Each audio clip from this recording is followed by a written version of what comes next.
And we want to empower leaders of social change, like Lina Khalifeh of Jordan. Where's Lina? There she is. So, after seeing one of her close friends abused, Lina said that's enough. She had a background in martial arts. And so she opened She Fighter, a self-defense studio for women. So far, she's helped about 10,000 women learn how to protect themselves. And now she's competing for funding to expand her mission across the Middle East. So thank you, Lina. We want to be your partner. We help women live. My name is Lina Khalifeh. I'm the owner and founder of She Fighter.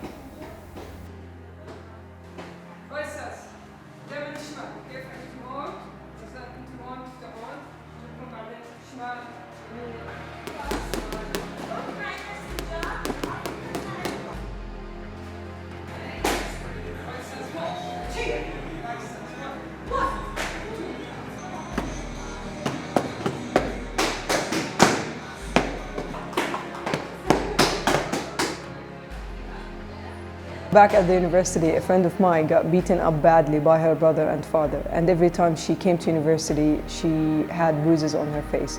And I asked her, why don't you do something about it? And she said, there's nothing to do about it. And since my background is in martial arts, I decided to do something about it. That's how I started training women self-defense at the basement of my house. Seeing Obama at the White House was really a big motivation for me, because also mentioning She Fighter in one of the entrepreneurship events was a great push to keep doing what I'm doing. She Fighter is not only a self-defense, it's actually we do workshops and CPRs, and Lina teaches us how to be confident, how to know which is harassment, how to know that people is coming to get us and stuff. So basically at She Fighter we teach different age groups. So we start with kids from 4 years old up to teenagers and adults, and all the way to seniors to 75 years old. We don't focus a lot on fitness level or on some age groups, but we empower all women and girls at the same time. We do lots of workshops, psychological workshops, like we talk a lot about domestic violence in Jordan and harassment, sexual harassment, whether it's in the streets or in the workplace. And we also provide lots of events on how to empower women and how to change some laws in our countries. Well, first, it all started in Yemen. I mean, because of the war and stuff, there's no security in Yemen as a whole. I mean, we would be walking in the street with, and if anyone attacked us on anything, no one will do anything except the people. There's no police, there is no government, there's nothing actually. So, me and my sister, we Googled actually self-defense classes for girls and stuff, and the first thing that appeared is She Fighter, and we came here and we saw it and we actually love it. I mean, the place is just so friendly. So we do have lots of female activists that are trying to change some laws in Jordan, such as Rana Husseini and many more women as well.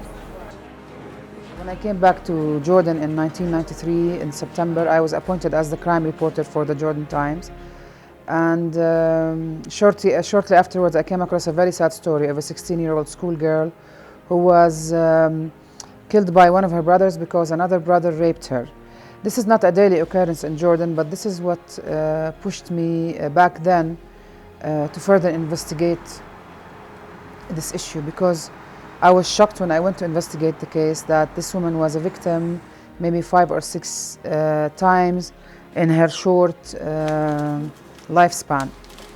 The following day, an influential woman called the newspaper, and she was screaming and yelling at my editors that they should stop me from writing about this, because this is not us or our society, and I was tarnishing Jordan's image.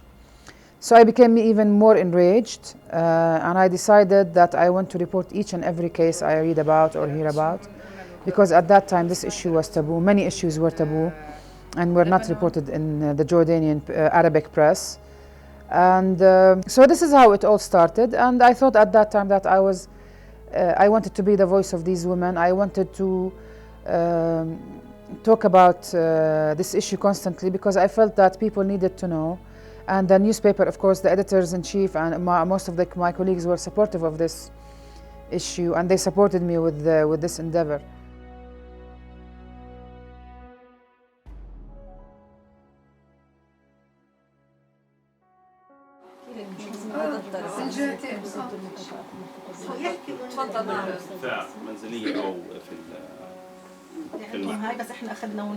Well, when we talk about domestic violence, it's different types, different levels, different impact, and it can be from neglecting, maybe verbal violence, to honor killing. So it's a wide range of different types of violence. And to be frank, it's not only a Jordanian problem, it is a universal problem.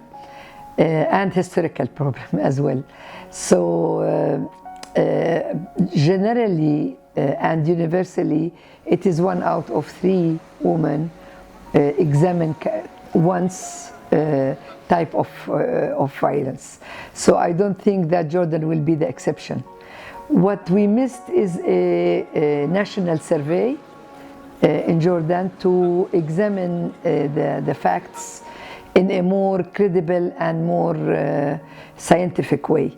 But the impressions and the statistics we collected as Sisterhood Global Institute Jordan and as official entities, different official entities, is that there is this type, this level, this percentage of violence against women. But there are some more worrying practices, such as honor crimes, that still exist in spite of all the efforts the government did, the legislatives did, the women NGOs did, and the public will to eliminate this practice. It is still happening. So we do have domestic violence in Jordan, and it is because of culture and society. It's not because we don't really have lots of laws supporting women, but because also women doesn't report to the police department and they don't press charges against men in society.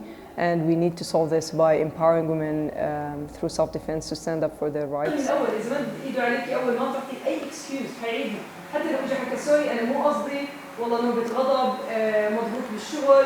فرغت فيكي حيضل يفرغ، يعني اللي متعود يضرب حيضل يضرب، ويمكن على فكرة ما تبين هاي الظاهرة غير بعد فترة.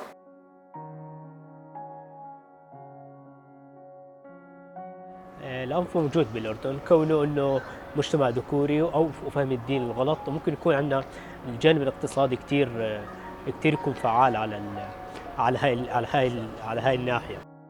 لا صراحة أنا شايفة البلد يعني من جديد يعني بطلت تعنف المرأة، يعني وعم بحكي بكل أنواع العنف، يعني سواء كان لفظي أو حتى جسدي. يعني عم بحس إنه خلص إحنا هلا وصلنا لمرحلة كتير يعني متقدمة بالحياة، يعني إنه Domestic violence is a reflect of the imbalanced power between men and women, between children and the adult parents and family members. And to be frank, domestic violence exists in all sectors, in all levels, in all different type of people, and I cannot say that the poor is committing domestic violence more than the rich people. No, maybe sometimes the ways, the means, the possibility to hide or to deal with the issue can be different, because some have economic means to deal with maybe abortion, that it is illegal but they can do it because they are rich, or sometimes it is just a verbal violence can be heard by the whole community because your house is in a very crowded area. So it can be different because of the economic empowerment and level of education and all other things. But in principle, committing violence because of the imbalanced power in the society is everywhere. بيجينا حالات على طول، كل يوم بيجينا حالات لنساء معنفات، بيجي مختلف أنواع العنف، طبعا العنف الاقتصادي أو العنف الجسدي أو العنف اللفظي أو المجتمعي، أي عنف. وأحيانا بتكون القضية أو العنف الموجه من زوجها أو من عائلته أو من عائلتها، يعني بيختلف الوضع، لكن إحنا بنستقبل كل أنواع الشكاوي، بنستقبل كل الستات وبنحاول نشتغل معهم. هلا إحنا عندنا لجنة الحالات زي ما حكيت، من خلال لجنة الحالات إحنا بنحدد إيش هي بدها وإيش إحنا وجهة نظرنا في قضيتها أو بشكواها، وبنشتغل معها بتوافق تام. يعني أنا ما بفرض عليها حلول، هي مفروض تكون متوافقة معي بالحل اللي هي بدها إياه، لأنه الحل اللي هي بدها ننفذه معها أو في بيتها أو معها، هي أدرى إنسانة في كيف بده يكون طريقة تنفيذ الحل أو كيف تفاعل مختلف الناس الموجودين معها في البيت على هذا الحل. So Jordan did and is really willing to eliminate this practice through legislative efforts, through institutional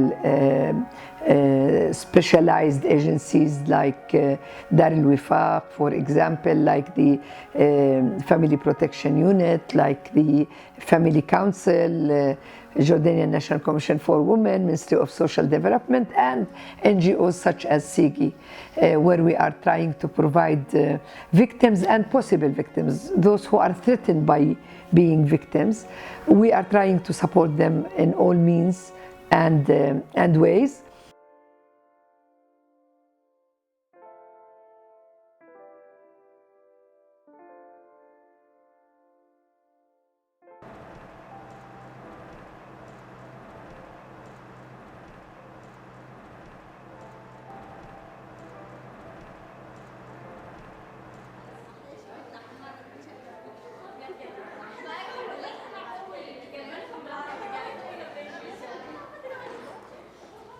احنا بنقدم بالتحديد للنساء وللاطفال خدمات علاجيه. كيف ايش يعني خدمات علاجيه؟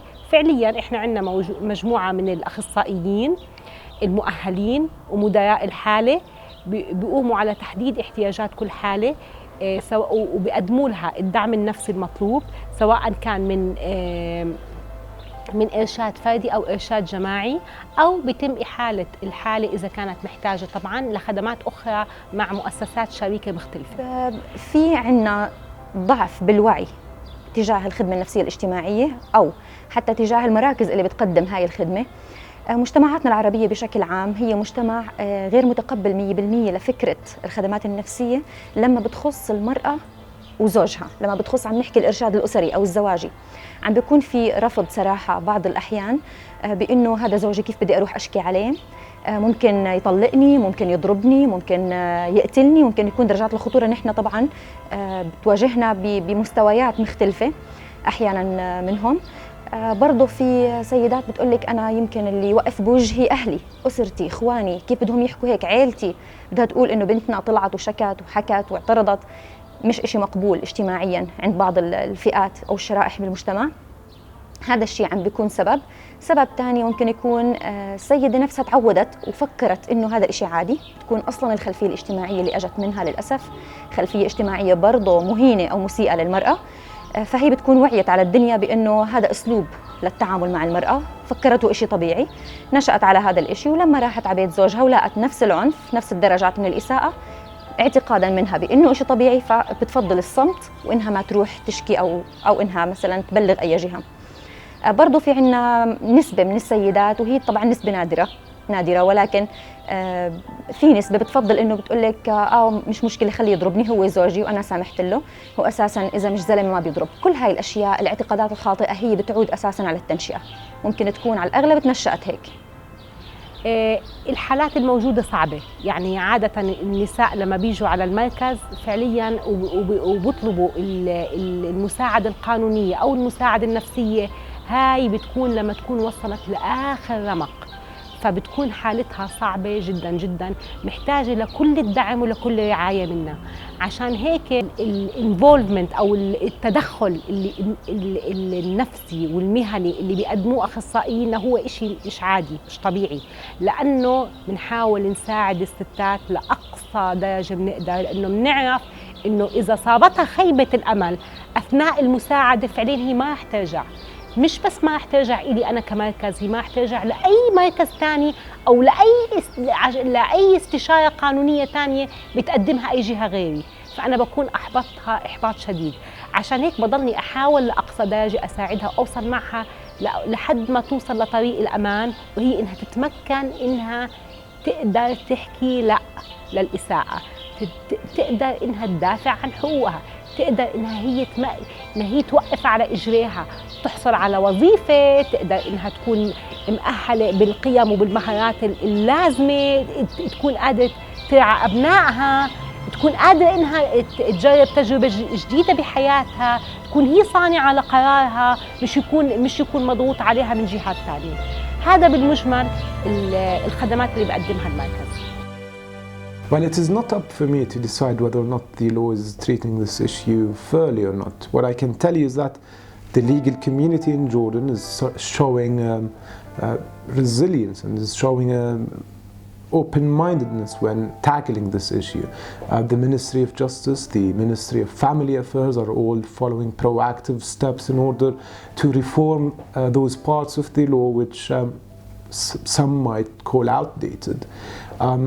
When comparing the Jordanian legal system to other legal systems in the region, it is only fair to claim that Jordan is doing much better than its counterparts in the region. We are spearheading the efforts to improve the laws and regulations on sexual violence, domestic abuse. And that is not to say that the current legal framework is a moot framework when tackling those issues. Quite the opposite. The current framework is advanced and is capable of handling most of the matters that the courts adjudicate and decide on.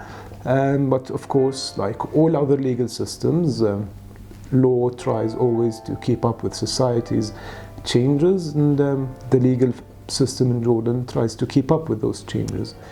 I think that many of the men who commit these murders are victims themselves, because I really don't think that a man wants to kill his female relative that he grew up to love and care and protect.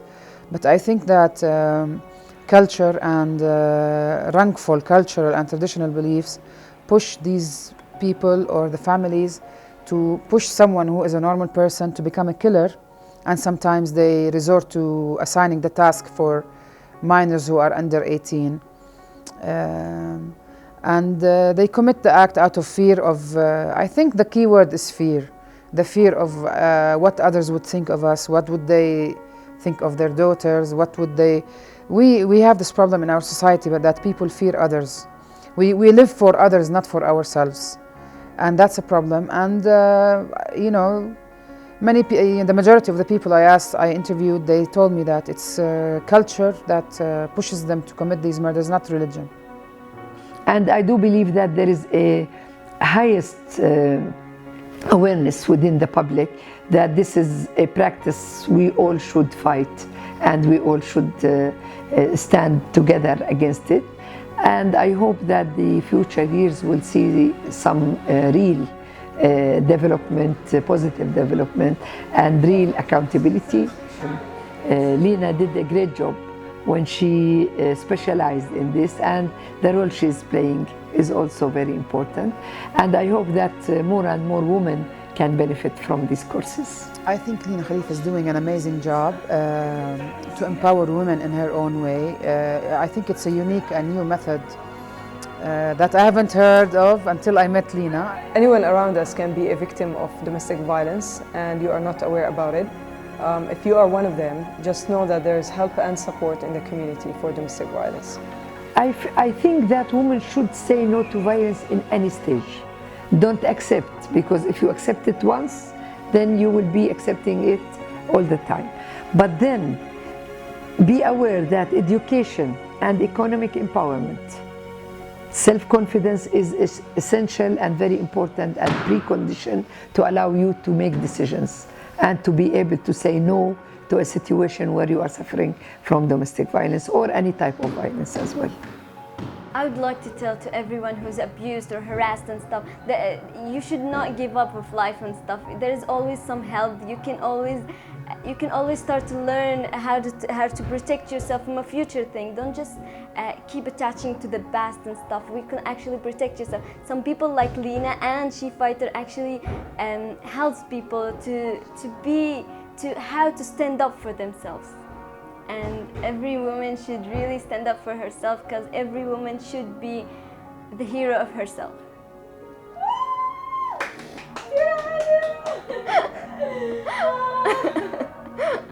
Let's end gender-based violence and make martial arts as a hobby rather than a means of self-defense. Let's work for a better world where women can shine above all obstacles. Thank you.